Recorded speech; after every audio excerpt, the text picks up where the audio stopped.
Hello and welcome to the 160th of a second photography podcast.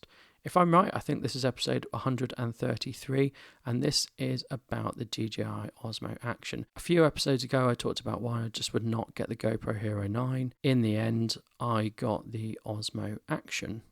And the Osmo Action's been around for some time, but it was a good price. I was in the market for an action camera, as I'd sold all my other ones, and it's waterproof, and it's just seemed really good, so I got it, and I've not been disappointed at all. I've not had to buy it from the terrible GoPro website. I could buy it at a reasonable price on Amazon, and it came, and it's been great. Now, it came out a long time ago, and it had a few issues. It's had several firmware updates, and in that time, I think those issues have been addressed. What I like about it is you get a front-facing screen. Now, initially, that front-facing screen had lots of lag. The back screen had lots of lag. Because I wasn't an early adopter, I didn't experience that, and there's no lag issues. It's really easy to switch between screens. One thing that annoyed me about my GoPro Hero 7 was the massive audio adapter that you needed. Well, DJI Osmo Action has a very small audio adapter that doesn't cost £50, it costs £20, and it just slips in the side in the USB-C port, and it's really easy. So sound is really good on this, and sound's quite good anyway on it. It's obviously waterproof.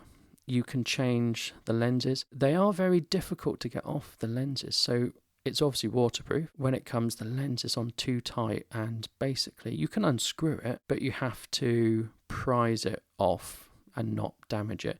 It's the sort of thing you would need a spanner for. I managed to get it off without a spanner, and I've got a little trick for getting it off. So I got it off, and that's really good because now I can put little NDs on. So I can screw on NDs where the outside bit of the lens glass is. I can just replace it with an ND. Fantastic. So what that means is I can shoot long exposures, but it more importantly means for video, I can shoot with the 180-degree rule. And the 180-degree rule is whatever your frame rate is, you double it, take the reciprocal for your shutter speed. So if I shoot at 25 frames per second, my shutter speed should be 1/50th of a second. Now, with cameras where you can't change the aperture, and this goes for your phone as well, if you're out on a bright sunny day, you'll be overexposed. So what your phone and what these action cameras do, and other cameras, what they do is they just increase your shutter speed to get a balanced exposure. Well, that means you might be using a frame rate of 25 frames per second, and you're using shutter speed of 1/200th of a second. So you don't get the 180 rule. Now, it's advantageous to do this because it means stabilization works better. So you've got more frames, so the stabilization works over more frames, and it just works better. So the stabilization on the DJI Osmo is rock steady, and it is very good. It's really good stabilization. I'm yet to try it at 25 frames per second with 1/50th of a second for shutter speed, but we'll see how that goes. So all in all, it's great, and I've been sort of just taking it out with me and just not getting my phone out because I can take selfies with it. I can stick it on a selfie stick. I can do time capture. I can have a delay, and I can take good selfies. It works with my voice. Take a picture, start recording, that type of thing. If you enable that, it generally works, and it's just very good. It's got a lovely touchscreen. It's got a nice big screen on the back, so I'm very happy. And even though the GoPro Hero 9 is probably better, it costs more, and I've stuck with my vow of not buying another GoPro. I looked into it, and just the hassle, I thought if the order goes wrong, like it did the last time I bought something from GoPro, it's just not worth the hassle for me. And of course, if you buy the GoPro Hero 9 from someone like Amazon, it costs £100 more, unfortunately. So, yeah, I'm glad. So what will I be doing with my DJI Osmo Action? I'll just be using it for general things. I will not be using it for action whatsoever. I'm not going to be going parachuting. I'm not going to be going caving.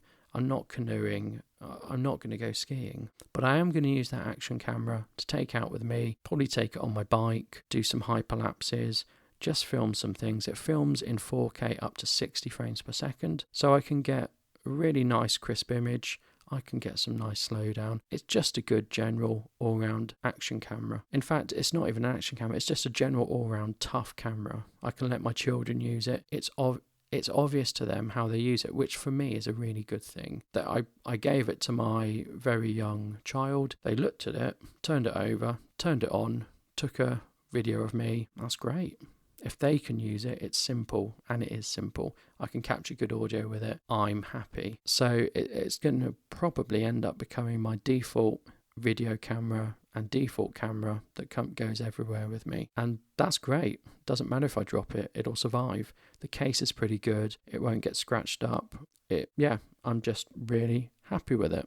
Does take RAW, does do HDR video as well. I've not been doing too much of those, and I've obviously not been doing any nights shots or any long exposures with it or anything too fancy, because I have been indoors quite a lot recently. Unfortunately, I've not been going out doing photography or really doing any filming, so it's a bit of a shame, and maybe it was the wrong time to buy it, but I'm certainly happy with it, and I just want to let you know about that.